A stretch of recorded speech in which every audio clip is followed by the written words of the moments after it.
करते हैं, सदैव ही चिंता में रहते हैं और सदैव ही उनका प्रयास होता है उन समस्याओं का समाधान हो। उन्हीं में से एक चित्तरंजन यादव जी भी थे।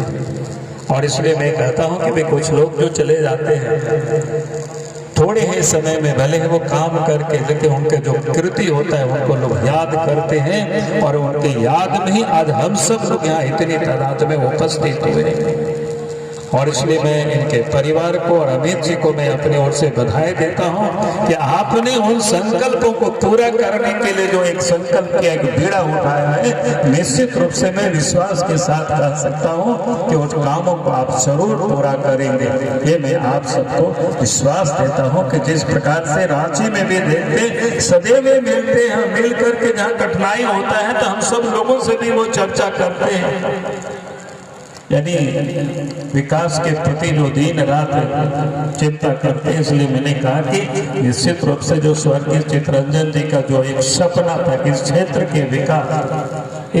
के विकास में जो काम करना, आज उनके पुत्र भी अमित यादव ने भी उसी तन्मयता के साथ, उसी निष्ठा और प्रामाणिकता के साथ इस क्षेत्र के विकास में वो भी लगे हुए हैं। इसलिए उनको बहुत बहुत बधाई, बहुत बहुत धन्यवाद मैं आज अपनी ओर से इनको दे रहा हूँ। बाकी विशेष तो अभी आपको बताए मंत्री जी कि किस प्रकार से हालत है राज्य में। पिछले 2 वर्षों से झारखंड में विकास का काम बिल्कुल ठप सा पड़ा हुआ है। आज तो वास्तव में हम भी विधायक हैं, यहाँ तो एमपी साहब हैं, विधायक भी हैं इधर, तो आप समझ सकते हो जगह जगह जब क्षेत्र हम लोग घूमते हैं तो लोग कहते हैं सड़कें नहीं बन रहा है, सड़कें बनी हुई तो वो टूट गया है। लेकिन वास्तविकता क्या है, अब पिछले 2 वर्षों से झारखंड सरकार ने मानो काम को ही पूरी तरह से बंद कर दिया है। अब कहीं कोई सड़क पर काम नहीं हो रहा है। और काम क्या होगा कि हमने तो एक दिन सचिव से बात करते हैं तो कहता है 6 करोड़ रुपया है नई सड़क बनाना या पुराना सड़क मरम्मत करना, ये आपको तय करना है। आप बताओ क्या काम होगा इससे। ये हालत है, ये स्थिति है, ये परिस्थिति है। सरकार को कोई चिंता नहीं है।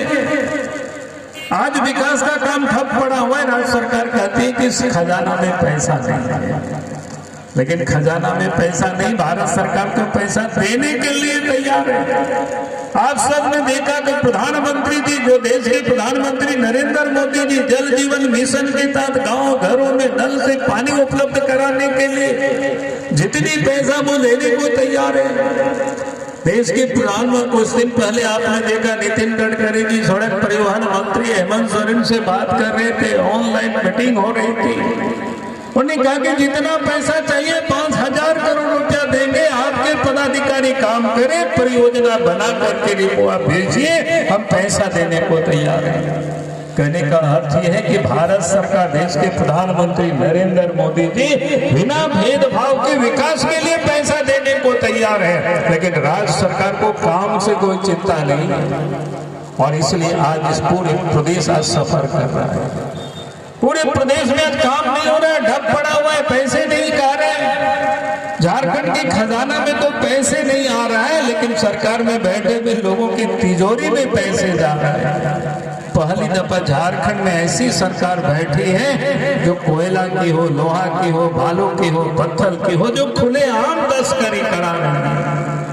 इसलिए मैं आज आप सब लोगों से कह रहा हूं कि सरकार से हम विकास की उम्मीद नहीं कर सकते। इनको विकास की चिंता नहीं, अपने ही विकास की चिंता करते हैं, परिवार के विकास की चिंता करते हैं। इनको झारखंड के विकास की चिंता नहीं है, झारखंड के लोगों की इनको चिंता नहीं है। आज इस प्रदेश के नौजवान भी ठगे से महसूस कर रहे हैं। आप सब लोगों ने देखा कि पहले जब सरकार बनी, विधानसभा में घोषणा किया सरकार ने, उनकी लिखित घोषणा है कि नौजवानों को रोजगार देंगे, रोजगार नहीं तो भत्ता देंगे। लेकिन अब तो 2 साल होने को चला है। अब 2 साल में कितनी बच्चों को दिया, वो भी किसी से छुपा हुआ नहीं। आज तो वो चुप लगा दिया। आज हालत क्या है इस प्रदेश में। अब नौजवानों का पिछली सरकार ने जो वैकेंसी निकाली थी उसको भी इन्होंने रद्द कर दिया। और इस बार तो जीपीएससी में आप सब ने देखा किस प्रकार से जो लड़का अधिक नंबर लाया वो फेल कर गया, जो कम नंबर लाया वो लड़का पास कर गया। और साहेबगंज, लातेहार और लोहरदगा में तो सीरियल नंबर से बच्चों ने पास किया एक एक सेंटर के। आप समझ सकते हो इस राज्य के नौजवानों के साथ किस प्रकार से सरकार क्रूर मजाक कर रही है। और इसीलिए मैं आज आप सबसे कह रहा हूं कि सरकार को नौजवानों की चिंता नहीं, विकास की चिंता नहीं। नौजवान आज आंदोलन सड़कों पर कर रहे हैं, रोजगार तो दिए नहीं, रोजगार में लगे हुए लोगों को बेरोजगार कर रही है। आए दिन वो भी अपनी रोजगार को बचाने के लिए तपस्या करते, आंदोलन करते, महीनों महीनों तक धरना पर बैठते, तब भी सरकार सुनती नहीं। ये हालत है इस राज्य की। किसानों की हालत क्या है? पिछले साल धान हुआ, फसल लोगों ने बेचा सरकार को, धान की दाम भी किसानों को नहीं मिला।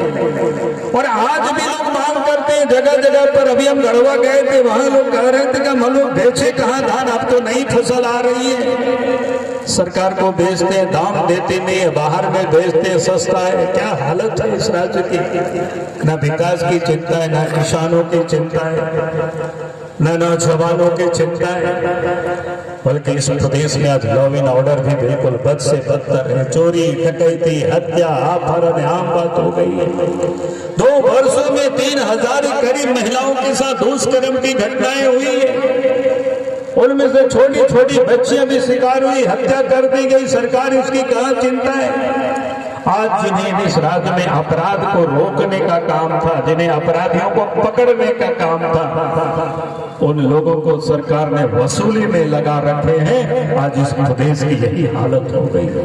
और इसीलिए मैं आज आप सब लोगों से कहूंगा कि इस अवसर पर कि आज जरूरत है हमें इस राज्य की सड़कों पर आ करके आंदोलन हमें करना पड़ेगा, संघर्ष करना पड़ेगा, या तो सरकार मजबूर हमें करना पड़ेगा काम करने के लिए, या तो सरकार को भगाने के लिए हमें उनको भागने के लिए मजबूर करना पड़ेगा। दूसरा कोई उपाय दिखता नहीं है। और इसीलिए मैं कह रहा हूं कि जिस प्रकार से चितरंजन जी झोली लेकर के संघर्ष के रास्ते चलते थे, कि आज भी हम सब लोगों को यह संकल्प लेना कि हमें विकास के लिए, इस राज्य की अमन चैन के लिए, इस राज्य की नौजवान और किसानों की हक के लिए हमें लड़ाई लड़ना। अब जरा सोचो, देश के प्रधानमंत्री ने कोरोना के काल में पिछले साल नवंबर तक फ्री में मुफ्त में 5 किलो अनाज अतिरिक्त भेजा। इस साल भी उन्होंने भेजा है कि हमें पता चला कि सितंबर में एक क्या कहते हैं अनाज ही गरीबों के यहाँ तक नहीं पहुंचा, और उसकी तरह तरह की बहाना बना रहे हैं, यानी कैसे घोटाला कर रहे हैं। देश के प्रधानमंत्री नरेंद्र मोदी जी एक गरीबों की चिंता की है इस कोरोना के काल में, ताकि कोई भूखे नहीं रहे। लेकिन आज इस प्रदेश की सरकार है वो उसमें भी कमाने का रास्ता ढूंढ रहे हैं, कैसे लूटा जाए, कैसे कमाया जाए, ये सब कैसे उम्मीद कर सकते हैं। और इसलिए भाई और बहनों, मैं आज इस अवसर पर यही कहूंगा कि हमें अब इस लड़ाई को लड़ना पड़ेगा। हक और अधिकार के लिए हम सबको संगठित होना होगा, मजबूत होना होगा, तभी इस प्रदेश का भला होगा। यही निवेदन, यही अपील के साथ अपनी बातों को मैं समाप्त करता हूँ। बहुत बहुत धन्यवाद।